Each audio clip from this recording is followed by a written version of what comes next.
Voici l'explication de Jésus sur ce qui s'est passé avant la création du monde. Avant la création du monde, ce qui s'est passé est mentionné dans 1 Pierre 1 verset 20, où il est dit que Jésus a été prédestiné avant la fondation du monde, mais il s'est manifesté dans les derniers temps, et ce, pour votre bien. Le livre de la Genèse enregistre les débuts de la création dans l'histoire humaine, mais il ne traite pas des événements de l'éternité passée. Il y a une narration distincte de la création qui préexistait à l'apparition de Dieu dans le monde matériel. Dieu existait avant l'émergence des notions d'énergie, de temps, d'espace et de l'univers qui ont été manifestées dans l'existence. Le reste des Écritures fournit des indices sur l'histoire de l'éternité passée qui a précédé la vie humaine avant la création de la terre. Dieu était présent avant la création du monde, et Dieu avait une majesté avec son Fils. Jésus a expliqué qui il était avant la création du monde, partageant de nombreux mystères, y compris des événements antérieurs à la création. La prière que Jésus a faite dans Jean 17 est l'un des chapitres les plus significatifs de la Bible. Elle est considérée comme la prière la plus puissante jamais prononcée par la plus grande personne qui ait jamais vécu. À travers cette prière, nous pouvons ressentir les battements du cœur de Jésus alors qu'il prie son Père. La Bible contient de nombreuses prières remarquables, mais cette prière en particulier se distingue comme la plus remarquable jamais enregistrée. Jésus a parlé de la splendeur et de la grandeur qu'il partageait avec Dieu le Père avant la création du monde, Jean 17 versets 1 à 5. Jésus a élevé les yeux vers le ciel et a dit, « Père, l'heure est venue, glorifie ton Fils, afin que ton Fils te glorifie, selon que tu lui as donné autorité sur toute chair, afin qu'il accorde la vie éternelle à tous ceux que tu lui as donnés. Or, la vie éternelle, c'est qu'ils te connaissent, toi, le seul vrai Dieu, et celui que tu as envoyé, Jésus-Christ. J'ai glorifié ton nom sur la terre en achevant l'œuvre que tu m'as donnée à faire. Et maintenant, glorifie-moi auprès de toi-même, Père, de la gloire que j'avais auprès de toi avant que le monde fût. » Le livre de la Genèse commence par la création de l'homme et d'autres créatures, mais il est évident que Dieu ne commençait pas là. Selon la Bible, Dieu était présent dès le tout début, lors de la création de l'univers. Dieu existait avant la création de l'univers, décrit comme un être éternel qui a toujours existé et existera toujours, soutenu par divers versets à travers l'Écriture. Dans Genèse chapitre 1, le mot « Dieu » est remplacé par « Elohim », un nom pluriel signifiant « Dieu », ce qui implique que Dieu est trois en un. Bien que cette structure grammaticale puisse sembler incorrecte, elle est théologiquement correcte et signifie la nature trinitaire de Dieu. Les prières authentiques peuvent souvent révéler les pensées et émotions les plus profondes d'une personne. Jean 17 nous offre une rare opportunité de témoigner de la véritable nature et du cœur de Jésus à travers cette prière. Jésus aborde plusieurs thèmes explorés tout au long de l'Évangile, dont la gloire, la glorification, la mission, la croyance, le monde et l'amour. Jésus demande d'être glorifié. « Père, l'heure est venue, glorifie ton Fils, afin que ton Fils te glorifie. » Avant cela, l'heure de la glorification de Jésus n'était pas encore venue. Maintenant que cette heure est arrivée, Jésus prie d'abord pour lui-même, mais sa supplication n'est pas égoïste. Sa préoccupation pour lui-même est une préoccupation pour la gloire du Père. Le Fils ne peut glorifier le Père que si le Père répond d'abord à la prière du Fils, « Glorifie ton Fils ». Jésus n'attend pas la croix pour glorifier Dieu le Père. Toute sa vie glorifie Dieu sur la terre, de sa circoncision et dédicace au temple à son obéissance silencieuse à Nazareth. Chaque sermon qu'il prêche, chaque personne aveugle ou malade qu'il guérit, chaque instruction et formation qu'il donne à ses disciples, chaque confrontation avec les leaders religieux corrompus, chaque question qu'il répond et chaque contact aimant qu'il accorde, tout cela sert à glorifier Dieu le Père. Ensuite, nous lisons « J'ai achevé l'œuvre ». Jésus, avec une confiance divine et une assurance, voit l'œuvre de la croix comme déjà accomplie. Jésus demande au Père de le glorifier avec la même gloire que le Père lui-même. C'était une prière de dépendance totale envers Dieu le Père, et non d'indépendance. De nombreuses personnes implorent la louange et l'attention, mais leur demande de glorification est très différente de la prière de Jésus. « Glorifie-moi avec toi-même » exprime une différence entre dépendance et indépendance. Nous lisons également « Avec la gloire que j'avais auprès de toi avant que le monde fût ». Jésus était conscient de sa préexistence et de sa nature. Il savait qu'il y avait un moment dans l'éternité passée où Dieu le Fils et Dieu le Père partageaient leur gloire. Jésus ne pouvait honnêtement ou sainement prier ainsi s'il n'était pas lui-même Yahvé, égal à Dieu le Père. En Ésaïe 42 verset 8, Yahvé proclame qu'il ne partage sa gloire avec personne. Si Dieu le Père et Dieu le Fils partagent leur gloire, ils doivent tous deux être Yahvé.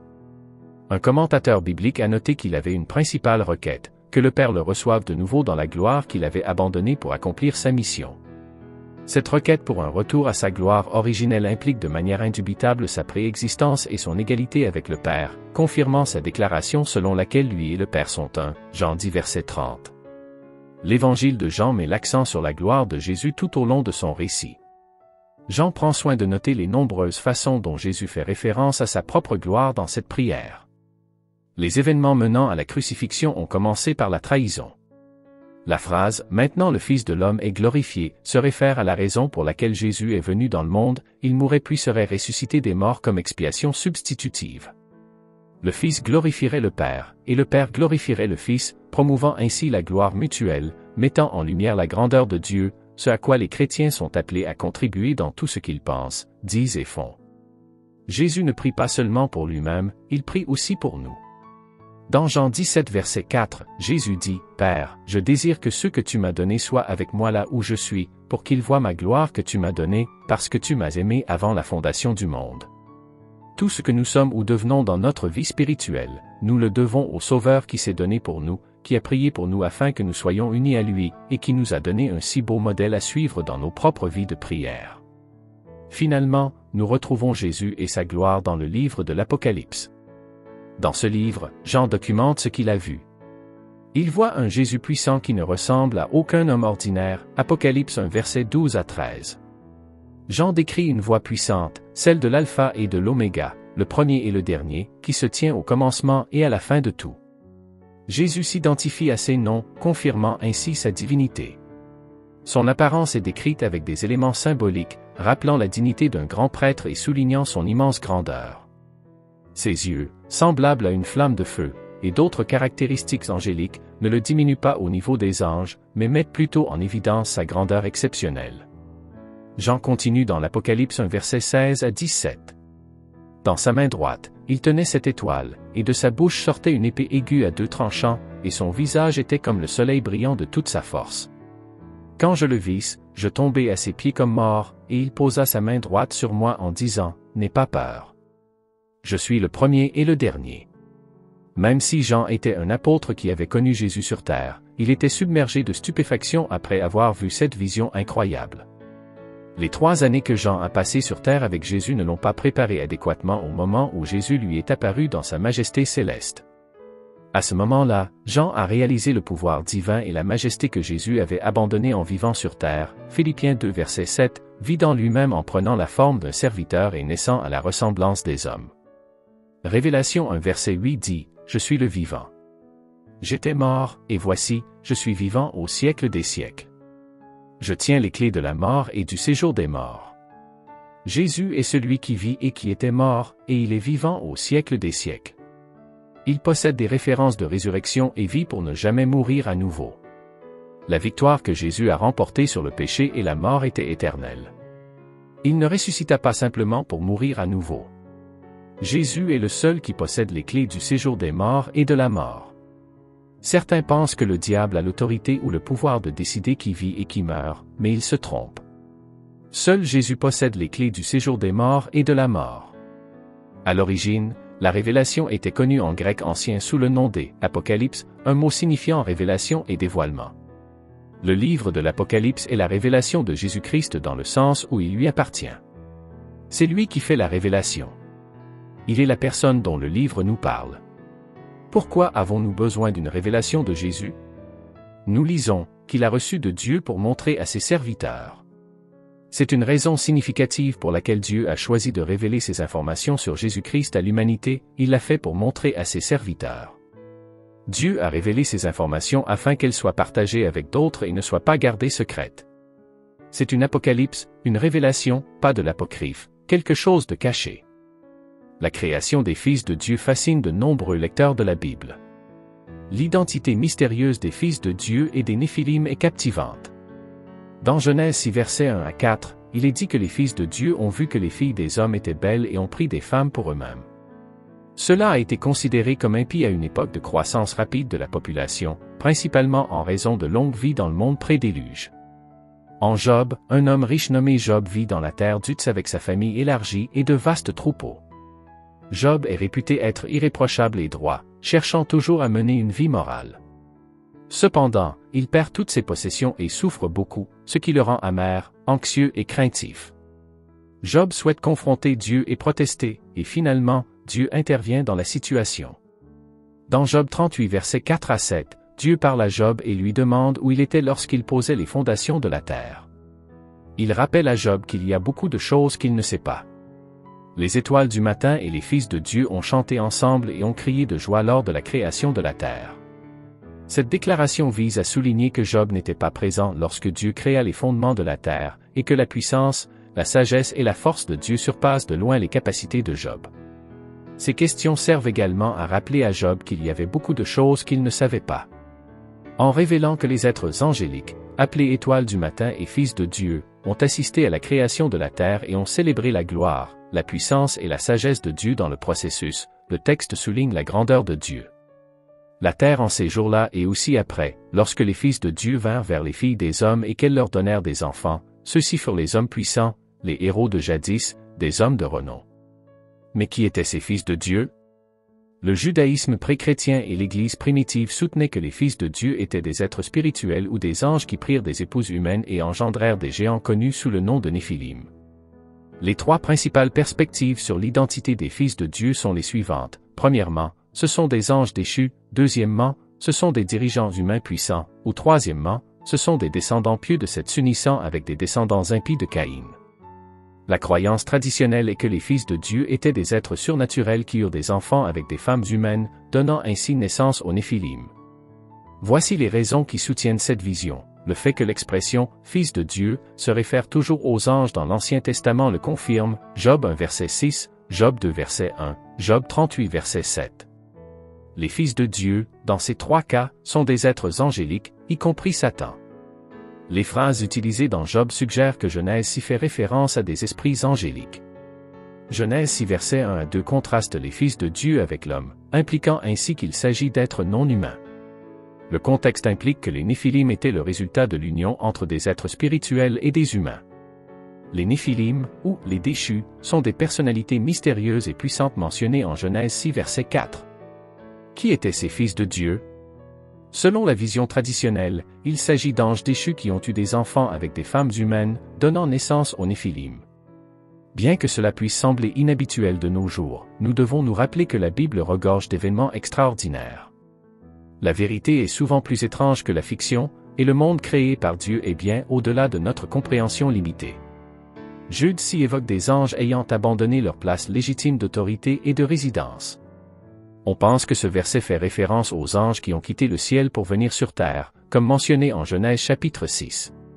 Ces arguments soutiennent la vision traditionnelle selon laquelle les fils de Dieu ont eu des enfants avec des femmes humaines, engendrant les Néphilim.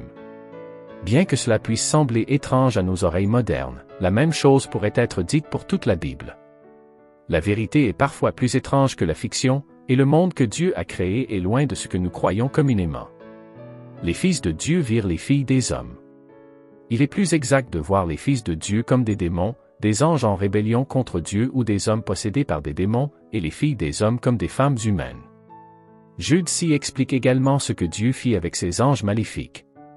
1 Pierre 3 versets 19 à 20 nous informe que Jésus proclama sa victoire sur la croix sur eux.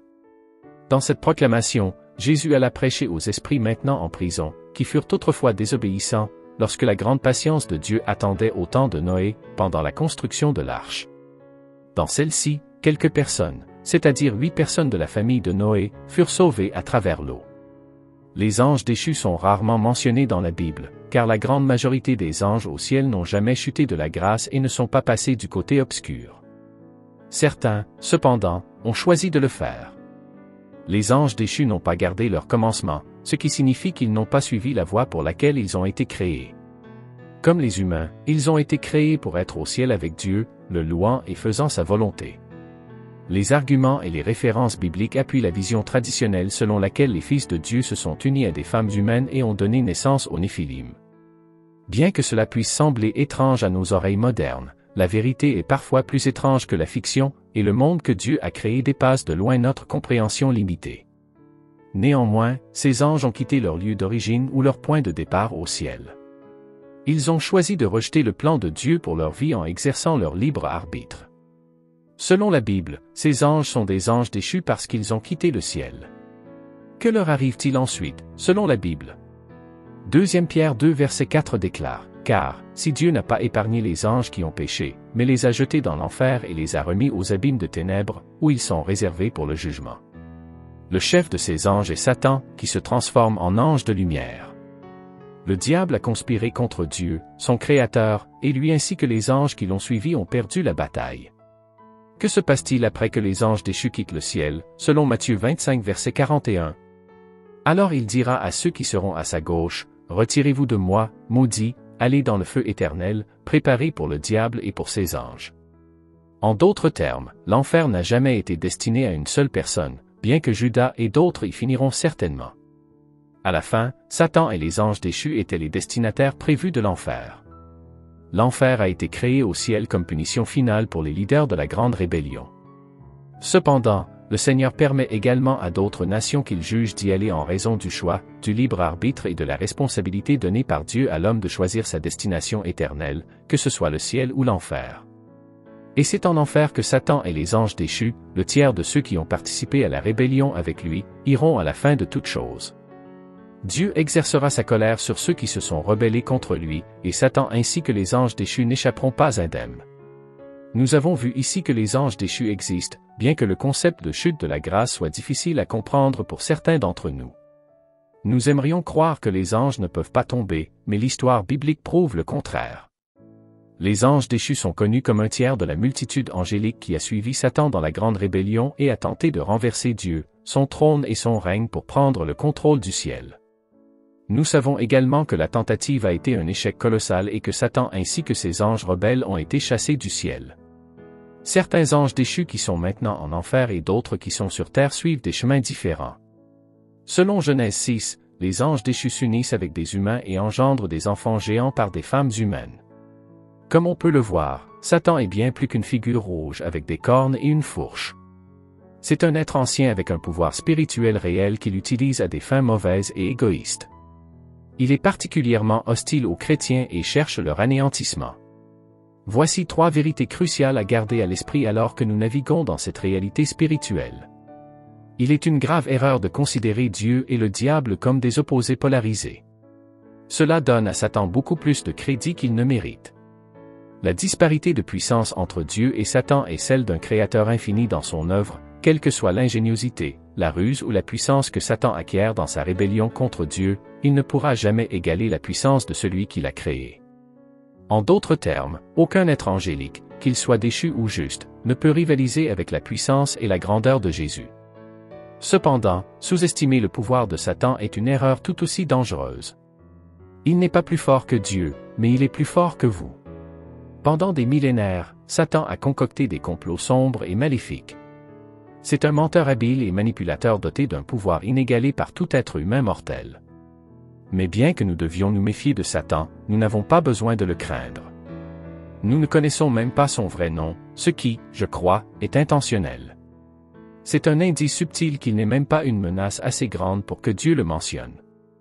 La défaite de Satan a été annoncée depuis le début. Nous pouvons voir la fin dès le début. Dès les premiers chapitres de la Genèse, Dieu déclare que le serpent est vaincu, même après l'avoir conduit avec succès à égarer Adam et Ève. Voici ce que Dieu dit au serpent, et nous voyons cette promesse réalisée dans le sacrifice de Jésus. Malgré le coup fatal reçu, Jésus a écrasé la tête du serpent en rendant son dernier soupir. Nous attendons avec impatience le jour où cette promesse se réalisera pleinement. Soyez prêts pour la guerre spirituelle.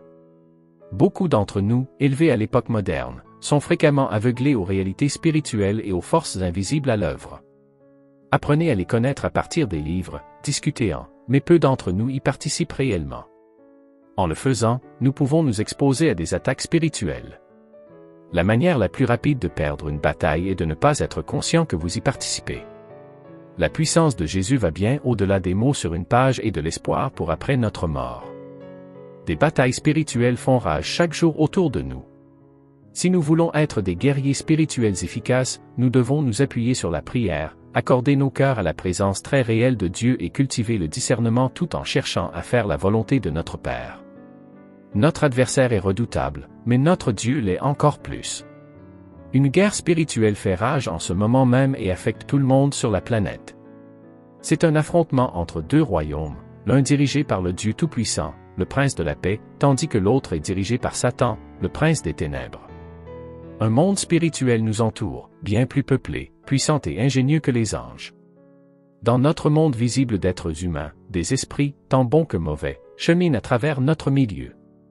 Ils se déplacent d'un endroit à un autre avec une rapidité éclair et en silence, vivant dans les espaces aériens qui nous entourent. Certains se soucient de notre bien-être, tandis que d'autres cherchent à nous nuire. Il y a deux royaumes, l'un pour Dieu et l'autre pour Satan. L'un représente le bien, tandis que l'autre représente le mal. L'un représente la lumière, tandis que l'autre représente les ténèbres. L'un représente les bénédictions, et l'autre représente les malédictions. L'un représente la vie, tandis que l'autre représente la mort. Ces deux royaumes antagonistes ne peuvent coexister, ils sont en conflit. Quand a commencé ce conflit spirituel, quelles en étaient les causes profondes? Après avoir été expulsés du troisième ciel, Satan et ses partisans se sont engagés les uns envers les autres, formant le royaume rebelle qui existe toujours aujourd'hui et continuera d'exister jusqu'à ce qu'il soit détruit par la puissance ultime de Dieu. Paul nous a avertis de garder notre objectif principal à l'esprit afin de résister aux ruses du diable et de ne pas nous tourner les uns contre les autres. Il a souligné que notre adversaire n'est pas la chair et le sang, mais les forces du mal. Cet événement a eu lieu avant la création du monde, et de nombreuses personnes se demandent ce qui s'est passé avant la fondation de la Terre. Plusieurs événements ont eu lieu, mais il y a eu un événement qui vous concernait avant les fondations de la Terre, Dieu vous a choisi. Béni et digne de louange soit le Dieu et Père de notre Seigneur Jésus-Christ, qui nous a bénis de toute bénédiction spirituelle dans les lieux célestes en Christ. Dans son amour, il nous a choisis en Christ, nous a réellement sélectionnés pour lui-même avant la fondation du monde, afin que nous soyons saints, c'est-à-dire consacrés, mis à part pour son dessein, et irréprochables devant lui dans l'amour. La lettre de Paul aux Éphésiens se distingue de nombreuses autres lettres du Nouveau Testament. Tout comme dans Romains, où l'accent est davantage mis sur l'œuvre de Dieu dans le chrétien individuel, Éphésiens aborde les grands thèmes de l'œuvre de Dieu dans l'Église, la communauté des croyants. En considérant les idées énormes et glorieuses présentées dans Éphésiens, il est essentiel de se rappeler que Paul a écrit cet épître en prison. Paul a écrit dans 1 Corinthiens 2 versets 9 à 10 que, comme il est écrit dans les Écritures, les choses que l'œil n'a pas vues et que l'oreille n'a pas entendues, et qui ne sont pas entrées dans le cœur de l'homme, Dieu les a préparées pour ceux qui l'aiment. Ces bénédictions nous incluent, juifs et gentils dans l'Église à Éphèse et au-delà. Il était essentiel de souligner que ces bénédictions sont disponibles pour tous les croyants, tant les croyants païens que juifs du premier siècle avaient une profonde compréhension de ce que signifiait être béni, avoir une vocation et être prédestiné. Paul a toutefois montré que ces dons sont maintenant disponibles pour les chrétiens. Chaque bénédiction spirituelle se trouve dans les lieux célestes en Christ, supérieure, plus précieuse et plus sûre que les bénédictions terrestres.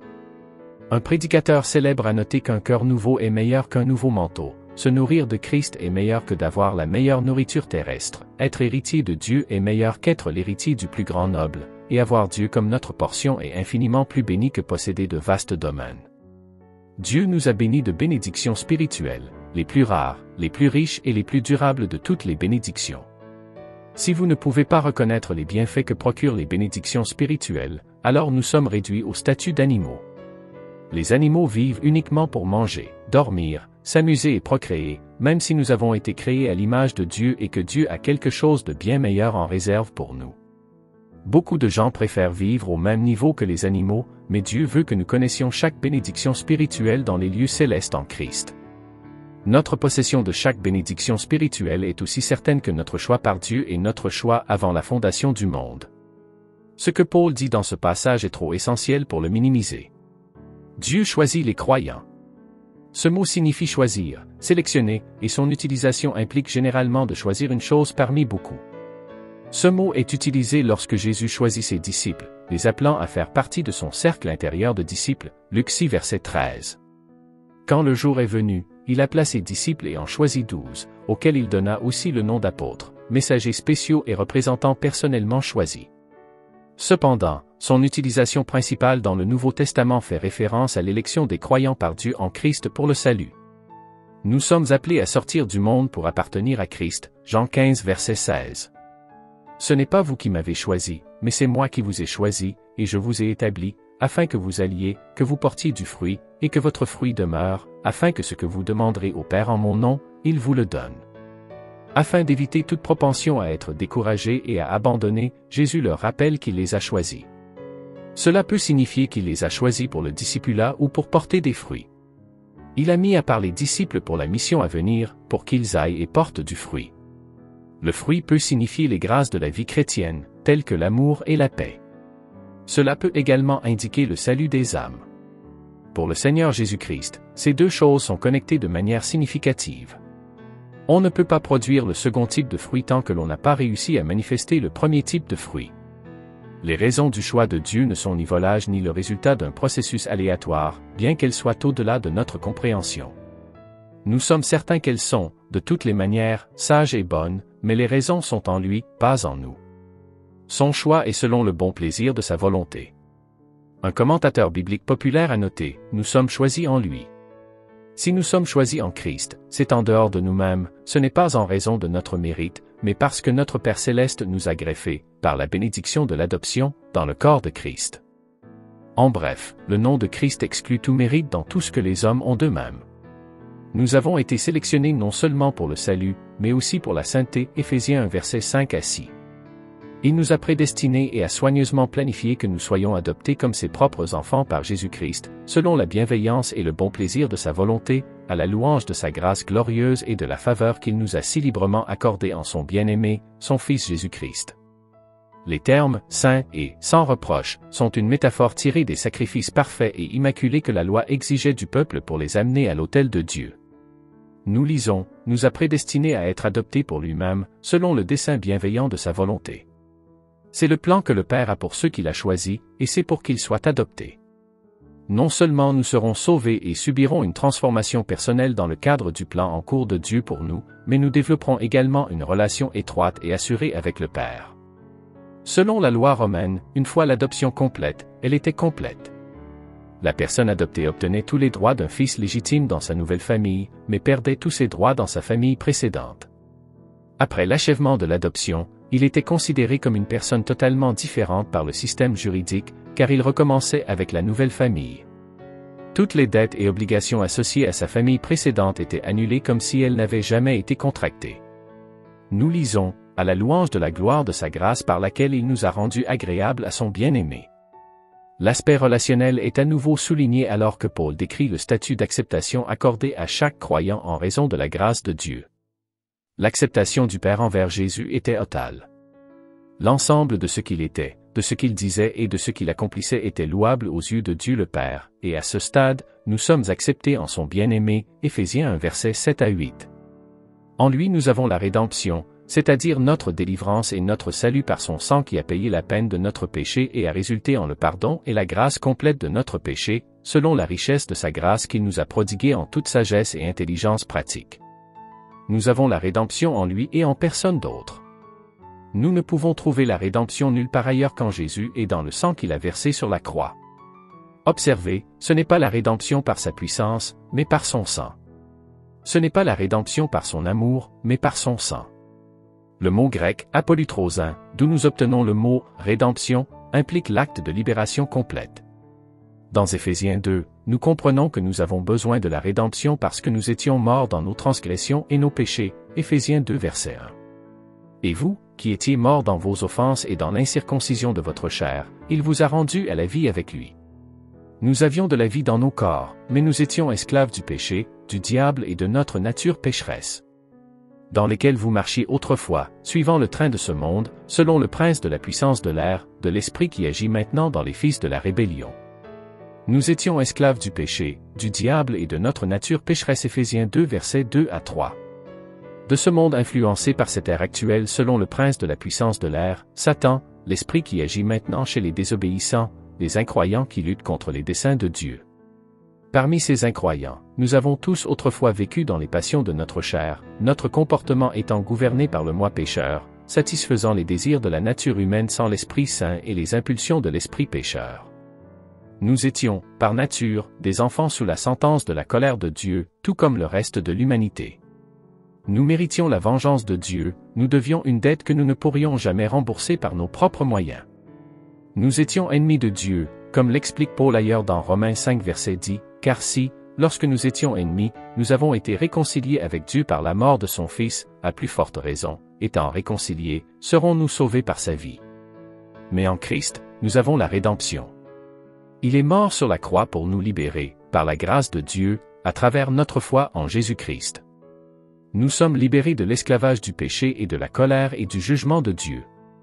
Romains 5 verset 9 déclare, « Ainsi donc, maintenant que nous avons été justifiés par son sang, à plus forte raison serons-nous sauvés par lui de la colère de Dieu. » Le but de Dieu dans tout cela est que ceux qui ont fait confiance à Christ existent pour la louange de sa gloire.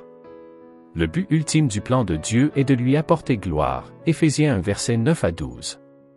Il nous a révélé le mystère de sa volonté selon son bon plaisir, qu'il a purposé en Christ en vue de l'accomplissement des temps, c'est-à-dire la fin de l'histoire, le point culminant des âges, pour réunir toutes choses en Christ, aussi bien les choses dans les cieux que les choses sur la terre. En lui, nous avons également reçu un héritage, une destinée. Nous avons été réclamés par Dieu comme les siens, ayant été prédestinés, choisis, désignés à l'avance selon le dessein de celui qui œuvre tout en accord avec le conseil et le dessein de sa volonté. Ainsi, nous, qui sommes les premiers à espérer en Christ, qui avons mis notre confiance en lui comme notre Seigneur et Sauveur, existons pour la louange de sa gloire, 1 Pierre 2 verset 9. Il est indéniable que Dieu a choisi ceux qui croient en Jésus. Nous ne sommes pas sauvés en raison de nos bonnes œuvres, car c'est par grâce, la compassion et la faveur remarquable de Dieu vous attirant vers Christ que vous avez été sauvés, réellement délivrés du jugement et dotés de la vie éternelle par la foi.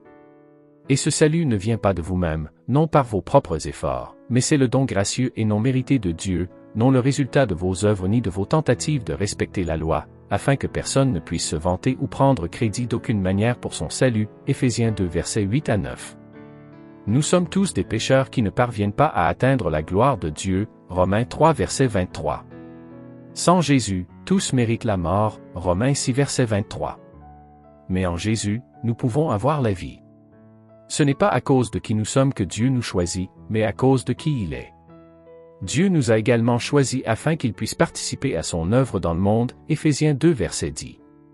Nous sommes son œuvre, sa propre œuvre d'art créée en Christ Jésus, né d'en haut, transformée spirituellement, renouvelée, prête à être utilisée pour de bonnes œuvres que Dieu avait préparées d'avance, prenant les chemins qu'il a tracés pour que nous les suivions, vivant la vie bonne qu'il a préarrangée et préparée pour nous. Tu auras besoin de voir la vision de Dieu pour ta vie. Une vraie vision est le déploiement du plan et du dessein divin. Chaque personne est créée pour accomplir un but particulier sur Terre, tout comme chaque fabricant lance un produit pour satisfaire un besoin. La découverte du but pour lequel tu as été créé s'appelle la vision. Une vision est le déploiement d'un plan divin lié à une personne, à un groupe ou même à une organisation. Dieu a révélé son but pour le prophète Jérémie, « Avant que je t'eusse formé dans le ventre de ta mère, je te connaissais, et avant que tu fusses sorti de son sein, je t'avais consacré, je t'avais établi prophète des nations. » Jérémie 1 verset 5.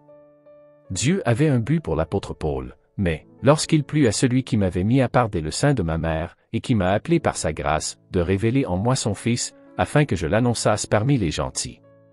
Galates 1 verset 15 à 16. Paul a été créé pour prêcher aux païens et aux perdus. Toi aussi, tu as un but pour être ici sur terre. Tu as besoin de connaître Dieu et la vision qu'il a pour toi. Quand tu connais Dieu, tu saisis la force. Quand tu as la force, tu fais des exploits. Une des occurrences les plus désagréables est de voir des croyants ne pas atteindre leur grand et extraordinaire statut en Jésus. La raison de ce problème est l'ignorance. Chaque croyant a été ordonné pour accomplir une fonction particulière, tout comme les membres d'un même corps, le corps de Christ, 1 Corinthiens 12 verset 27. Dieu a appelé chacun de nous à un ministère à plein temps. Nous faisons tous partie du corps de Christ, et chacun de nous a une fonction à accomplir. En tant que membre du corps, tu es un intendant d'une position particulière. Dieu s'attend à ce que tu accomplisses cette mission. C'est un ministère, c'est une gestion, et cela ne se limite pas à la chair. Un vrai ministère est d'occuper ta position assignée par Dieu. Gédéon n'a pas été appelé pour prêcher, mais pour délivrer son peuple d'Israël. Abraham a été appelé pour être établi comme une institution à travers laquelle les familles de la terre seraient bénies. Tu as un but, tu as une mission divine, et la découverte de cette fonction s'appelle la vision. Une vision est un aperçu divin du plan de Dieu pour toi. Tu as un ministère, tu es un ministre, et tu dois découvrir ce qu'est ton ministère. Une vision te donne une focalisation précise, une vision te donne la mentalité d'un guerrier en mission divine. Quand Dieu a voulu libérer son peuple d'Égypte, qui a-t-il choisi? Toi et moi aurions choisi quelqu'un qui parle bien, mais Dieu a choisi un bègue en la personne de Moïse. Dieu fait cela pour montrer au monde sa gloire. Ton talent naturel ne peut pas te qualifier pour une tâche divine. Les missions divines nécessitent des ressources divines. Tu auras besoin de la force divine, et le pouvoir divin ne peut être parfait que dans la faiblesse. 2 Corinthiens 12 verset 9. Une vision peut être orale, picturale, ou les deux. Quoi qu'il en soit, la vision est un langage spirituel par lequel Dieu transmet son plan à des vases choisis. Un rêve n'est pas une vision, mais une vision peut être communiquée selon ton niveau de compréhension. Il peut s'agir de paroles ou d'images. Cependant, les images facilitent la compréhension. Tu es créé pour servir le royaume de Dieu, tu as besoin de voir la vision que Dieu a pour toi dans la planification de son royaume. Un bon architecte ne commence pas à construire avant d'avoir envisagé la disposition globale du bâtiment. Il ne devrait donc pas nous surprendre que Dieu planifiait son royaume avant de créer l'univers. Dieu n'a pas créé le royaume de manière aléatoire et espéré pour le mieux. Il a créé intentionnellement avec une fin spécifique en tête, et cette fin était prédéterminée d'avance. Par exemple, Matthieu chapitre 25 nous dit, « Il mettra les brebis à sa droite, le lieu d'honneur, et les boucs à sa gauche, le lieu de rejet. » Alors le roi dira à ceux de sa droite, « Venez, vous qui êtes bénis de mon Père, possédez en héritage le royaume qui vous a été préparé dès la fondation du monde. Car j'ai eu faim, et vous m'avez donné à manger, j'ai eu soif, et vous m'avez donné à boire, j'étais étranger, et vous m'avez recueilli. » Cela révèle que Dieu avait planifié son royaume avant la création et qu'il avait toujours voulu que les croyants soient cohéritiers avec Christ. L'amour est une partie essentielle du plan de Dieu pour son royaume. Il est évident que Dieu n'a pas créé le royaume par nécessité, car il avait déjà tout ce dont il avait besoin en lui-même même avant la création. Cependant, il a créé le royaume pour son Fils et son peuple qu'il avait l'intention de bénir. Le but ultime du salut est de glorifier Dieu, mais il est important de noter que cela entraîne également notre glorification lorsque nous mettons notre foi en Jésus-Christ. Selon la Bible, l'existence de Dieu précède celle de l'univers, et il existe au-delà des lois physiques qui le régissent, comme l'affirme le psaume 90 verset 2, « Avant que les montagnes ne naissent, avant que tu n'aies donné naissance à la terre et au monde, même d'éternité en éternité, tu es Dieu. » Lorsque nous tentons de contempler la préexistence de Dieu, nous avons généralement tendance à penser qu'il existait depuis des milliards d'années avant la création, mais cela est une compréhension incomplète. En réalité, Dieu est intemporel. Il a créé le temps lui-même et peut également entrer dans le temps et l'espace pour intervenir dans les événements chaque fois que cela est nécessaire. Cela signifie que Dieu est en dehors des contraintes du temps et peut voir le passé, le présent et le futur tout en même temps. De plus, la capacité de Dieu d'entrer dans le temps et l'espace lui permet d'interagir avec sa création et d'intervenir dans les affaires humaines à tout moment. Il est naturel pour nous de nous demander ce que Dieu faisait dans l'éternité passée avant de créer l'univers. Le concept de ce que Dieu faisait avant la création est difficile à comprendre, étant donné notre compréhension humaine limitée. Cependant, dans les Écritures, Dieu a révélé certains détails sur son activité avant la création. Pour approfondir notre compréhension de sa nature, ainsi que de sa relation avec le monde créé et ses plans pour celui-ci, nous pouvons explorer certains détails qui nous offrent des éclairages sur la nature de l'existence de Dieu en dehors du temps et de l'espace, et sur la manière dont il a orchestré le déroulement du cosmos. Cela peut être une étude profondément enrichissante et éclairante pour ceux qui cherchent à mieux connaître Dieu. Prions. Dieu, notre Père aimant dans les cieux. Il y a des moments où nous aspirons à ressentir ta présence, à voir un signe que tu es proche de nous et à savoir que tu te soucies de ce que nous traversons. Malgré notre foi et notre confiance en toi, nous ressentons parfois le besoin d'un rappel tangible que tu es avec nous, que tu nous guides et que tu veilles sur nous. Nous demandons humblement pardon pour nos doutes et prions pour être élevés à un niveau plus élevé de foi et de compréhension. demandons pardon pour les moments où nous avons questionné et douté, et implorons de nous élever à un niveau plus élevé de foi et de compréhension. Accorde-nous la sagesse de voir au-delà de nos propres perspectives limitées et le courage de faire confiance à ton plan divin. Puissions-nous être ouverts à de nouvelles idées et révélations, et que notre foi soit renforcée face à l'adversité. Nous offrons cette prière avec humilité et gratitude pour ton amour infini et ta guidance. J'admets humblement et ouvertement que j'ai besoin de comprendre différents aspects de ma vie. Je reconnais que les bénédictions et les faveurs du divin sont essentielles pour mener une vie significative et épanouissante. Je prie pour la présence divine pour me guider et me bénir de ta grâce, cher Dieu. Je suis reconnaissant au-delà des mots d'avoir envoyé ton Fils Jésus dans ce monde pour être mon sauveur. Je suis émerveillé par cet amour immense que tu as pour moi, en permettant qu'il meure sur la croix et paie le prix de tous mes péchés. De plus, je suis extrêmement reconnaissant pour le don de ta parole, la Bible, qui révèle si magnifiquement ton plan de rédemption pour toute l'humanité. C'est une source de réconfort, de guidance et d'inspiration pour moi dans tous les aspects de ma vie. Enfin, je ne peux pas exprimer assez ma gratitude pour le précieux don du Saint-Esprit qui vit en moi, me guidant dans toute la vérité et m'aidant à naviguer à travers les hauts et les bas de la vie. Merci pour ta grâce et ta miséricorde sans fin, et pour ton amour inébranlable qui me soutient chaque jour. Gracieux et aimant Dieu, mon cœur déborde de gratitude alors que je viens devant toi en prière. Je suis humble devant la profondeur de ton amour pour moi et pour toute l'humanité.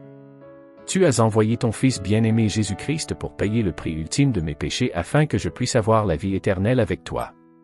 Ta parole, la Bible, est un trésor de sagesse et de connaissance, révélant ton plan de rédemption pour toute l'humanité. Elle est une source de réconfort, de force et de guidance pour moi alors que je navigue à travers les défis de la vie. Par-dessus tout, je suis émerveillé par le don du Saint-Esprit qui demeure en moi, me réconfortant, me guidant et me conduisant dans toute la vérité. Ton amour et ta miséricorde sont infinis, et je suis éternellement reconnaissant pour les bénédictions que tu me donnes chaque jour. Merci, Père Céleste, pour ta grâce infaillible et ta compassion. Père, je prie pour que tu ouvres les yeux de mon cœur alors que je lis, étudie et médite sur ta parole, afin que je puisse te voir plus clairement et t'aimer plus profondément. Au nom de Jésus, je prie. Amen.